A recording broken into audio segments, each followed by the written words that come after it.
días. Rafael Vigil de Vigía Digital. Para preguntarle, monseñor, en días pasados se daba esta noticia de cuanto a la bendición de las uniones que, bueno, pues causó por ahí revuelo y sobre todo la postura de la Iglesia. Mencionaba también la Congregación para la Doctrina de la Fe que, bueno, no se trata de matrimonios tal cual, sino, bueno, pues bendiciones que se darían a personas en situaciones ya divorciadas, unión libre del mismo sexo. Si nos pudiera orientar un poquito más sobre, para dar el énfasis de qué es realmente a lo que se refiere la determinación de la Santa Sede. Sí, la Doctrina de la Fe sacó un comunicado sobre la declaración Fiducia Supplicans, así se titula, donde habla acerca de las bendiciones en general en la Iglesia. Y un apartado de ello es la bendición a uniones irregulares y personas del mismo sexo. ¿A qué se refiere este comunicado? El primero, después de hablar acerca de todo lo que es la bendición en la Iglesia, la tradición que es muy bonita, la bendición en la Iglesia es un tema realmente muy bonito, digno pues de reflexionarse. Dice, solamente voy a decir algunos elementos esenciales de este comunicado. Dice que se puede bendecir a personas que viven en uniones irregulares y personas del mismo sexo. Dice, no es ninguna fijación ritual, es decir, que no habrá ningún rito para bendecir estas uniones.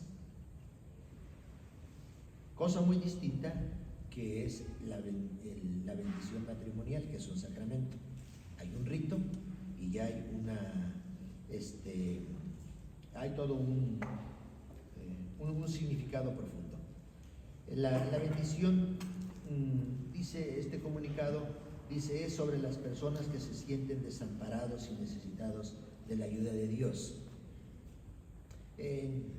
Diríamos, es una bendición general, en un sentido general. No legitima el estatus propio de una persona. Es decir, si un sacerdote hace una oración de bendición de personas que viven en unión libre, no legitima su estado. Es decir, eso no significa que la Iglesia está de acuerdo en que vivan en unión libre o que vivan personas juntas del mismo sexo. No legitima el estatus propio de cada persona. Esta oración ruega para que todo lo verdadero, bueno y válido en sus vidas y relaciones personales sea investido, santificado y elevado por la presencia del Espíritu Santo.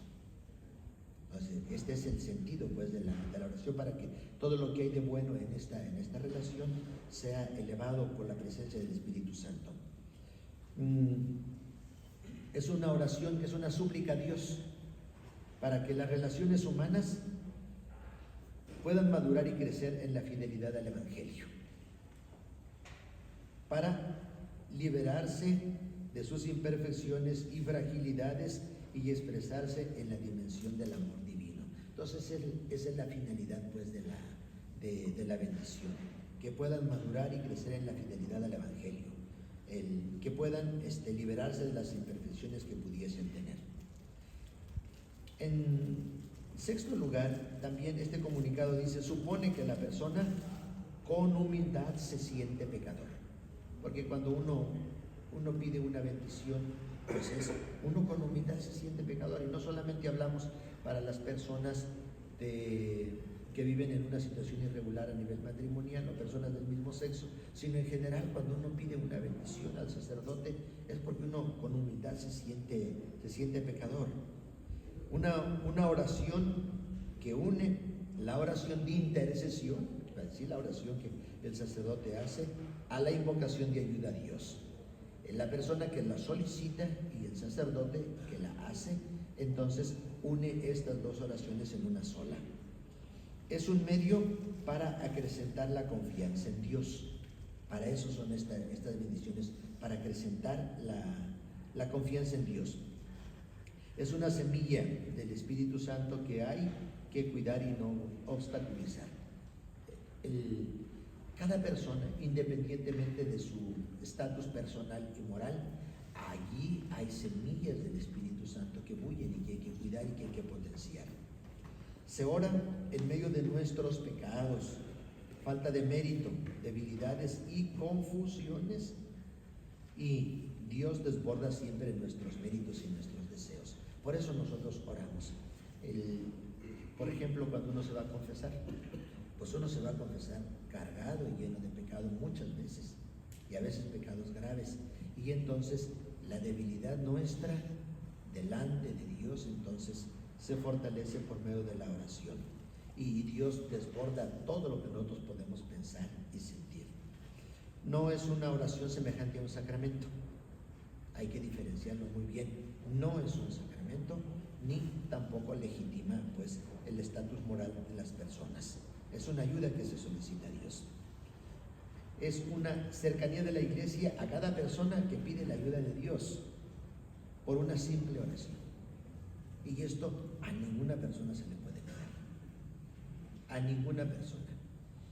Una cercanía a la Iglesia, una cercanía a Dios, a ninguna persona se le puede obstaculizar que lo haga.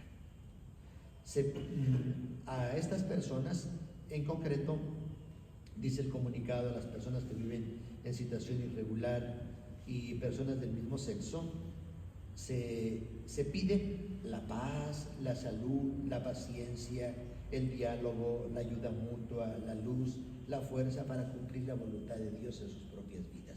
Ese es el sentido de la oración. La bendición no se hará, dice el comunicado, y aquí hay otra cosa también muy interesante, dice el comunicado, no se hará al mismo tiempo que los ritos civiles o en conexión con ellos.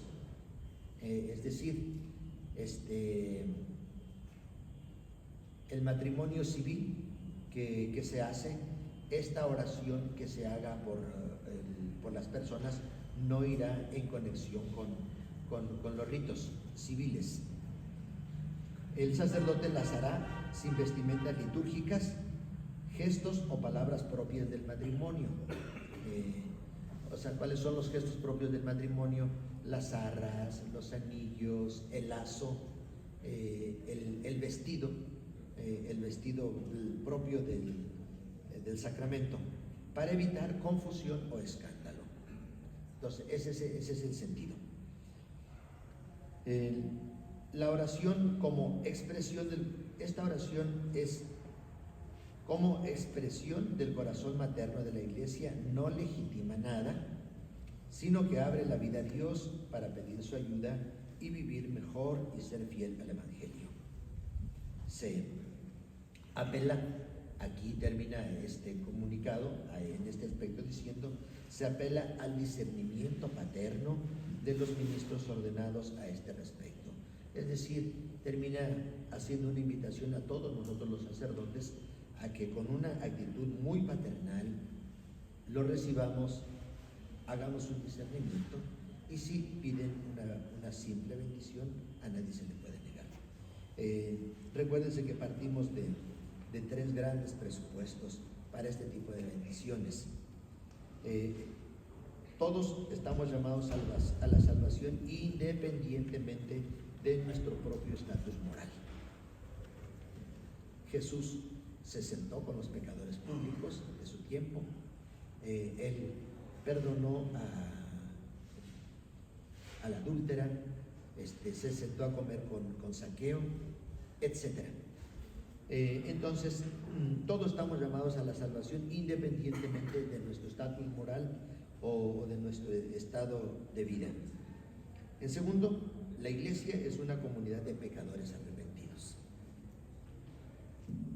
Partimos nosotros, los católicos, partimos siempre del bautismo, el bautismo que nos perdona el pecado original, y de allí arranca nuestra historia de salvación. Y después viene el perdón de los pecados actuales por medio del sacramento de la penitencia. Entonces, la Iglesia somos una comunidad de pecadores arrepentidos, y desde luego no no nos escandalizan nunca.